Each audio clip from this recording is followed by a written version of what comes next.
नमस्कार दोस्तों। आज आपको नवरात्रि के छठे दिन की ढेर सारी शुभकामनाएं। आप पर और आपके परिवार पर माता रानी की ढेर सारी कृपा हो। आज से आपकी जिंदगी बहुत बेहतर हो जाए, आपकी सारी इच्छाएं पूरी हो, आपके अंदर जीने की इच्छा बढ़ जाए, उत्साह हो, आपकी जिंदगी से निराशा, हताशा सब बहुत दूर हो जाए। तो चलिए आज इस पावन दिन की शुरुआत करते हैं और जानते हैं कि आज नवरात्रि का छठा दिन कौन सी माँ के नाम है। आज माँ दुर्गा के छठे स्वरूप माँ कात्यायनी की पूजा विधि पूर्वक की जाती है। जब तीनों लोकों में महिषासुर का अत्याचार बढ़ गया था, तब माँ दुर्गा कात्यायनी ने ऋषि की पुत्री के रूप में प्रकट हुई। इस वजह से इनका नाम देवी कात्यायनी पड़ा। इनको युद्ध की देवी मानते हैं। देवी कात्यायनी सिंह पर सवार होती हैं। इनकी 4 भुजाएं हैं।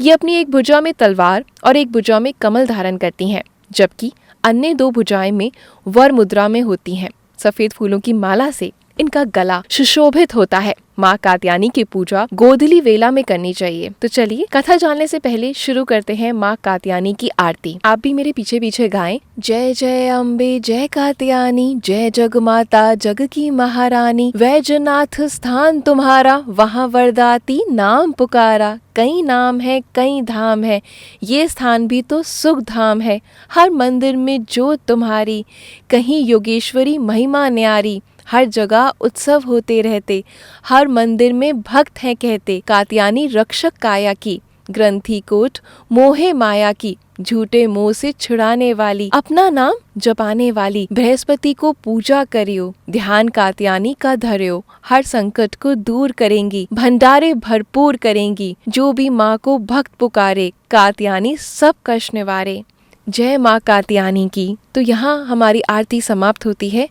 कात्यायनी माता की पूजा करने वाले भक्त अपने मन को आज्ञा चक्र में समाहित करते हैं। आज्ञा चक्र बोहों के बीच में माथे के केंद्र में स्थित होता है। कात्यायनी माँ की पूजा करने से आज्ञा चक्र जागृत होता है, जिसके प्रभाव से मनुष्य सर्वोच्च चेतना को प्राप्त होता है। वे बौद्धिक रूप से संपन्न, संवेदनशील और तेज दिमाग का बन जाता है। अब जानते हैं माँ की कथा के बारे में। ऋषि कत्या के एक वंशज का नाम कात्यायन रखा गया। ऋषि कात्यायना की कोई संतान नहीं थी। ऋषि कात्यायना ने संतान प्राप्त करने के लिए कठिन तपस्या की। इस बीच राक्षस महिषासुर देवताओं पर अत्याचार कर रहा था। उसके अत्याचार दिन प्रतिदिन बहुत बढ़ गए थे। देवता दुखी होकर ब्रह्मा जी को साथ लेकर भगवान विष्णु और साथ में शिव शंकर जी के वहां पहुंचे। उन्होंने सारी बात बताई। सभी देवताओं की बातें सुनकर भगवान श्री विष्णु और भगवान शंकर जी को उनको बहुत क्रोध आया और उन्होंने सोच लिया कि अब इन्हें वो सबक सिखा कर रहेंगे। उनकी आंखें लाल हो गई। गुस्से से भरे भगवान विष्णु के मुख से एक बड़ा भारी तेज निकला। उसी प्रकार का तेज भगवान शंकर, ब्रह्मा जी, इंद्र आदि सभी देवताओं के मुख से प्रकट हुआ। एक जगह इकट्ठा होने पर वह तेज एक देवी के रूप में परिवर्तित हो गया। तब देवी ने ऋषि कात्यायना के घर पुत्री के रूप में जन्म लिया, जिसके परिणाम स्वरूप उन्हें कात्यायनी के रूप में जाना जाने लगा। कात्यायनी को राक्षसों द्वारा किए जा रहे अत्याचारों को समाप्त करने के लिए बनाया गया था और उन्होंने एक योद्धा के रूप में जन्म लिया। महिषासुर को मारने के लिए त्रिदेवों तथा अन्य सभी देवी देवताओं ने देवी को बहुत सारे अस्त्र और शस्त्र प्रदान करे। हिमालय पर्वत ने उन्हें सिंह प्रदान किया। उस प्रकार अस्त्रों और शस्त्रों से युक्त माँ कात्यायनी विंध्याचल पर्वत की ओर बढ़ी, जहाँ महिषासुर रहता था।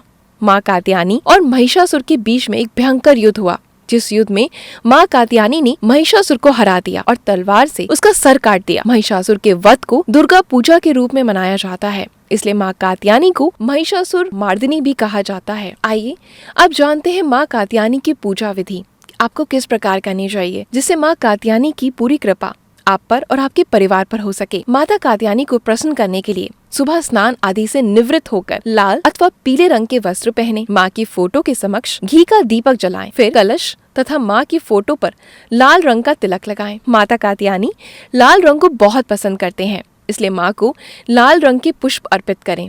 सच्चे मन से कात्यायनी माँ को प्रणाम करें और कहें, ओम देवी कात्यायना, ओम देवी कात्यायना। इस मंत्र का 108 बार जप करें। कात्यायनी को प्रसाद के रूप में शहद चढ़ाएं।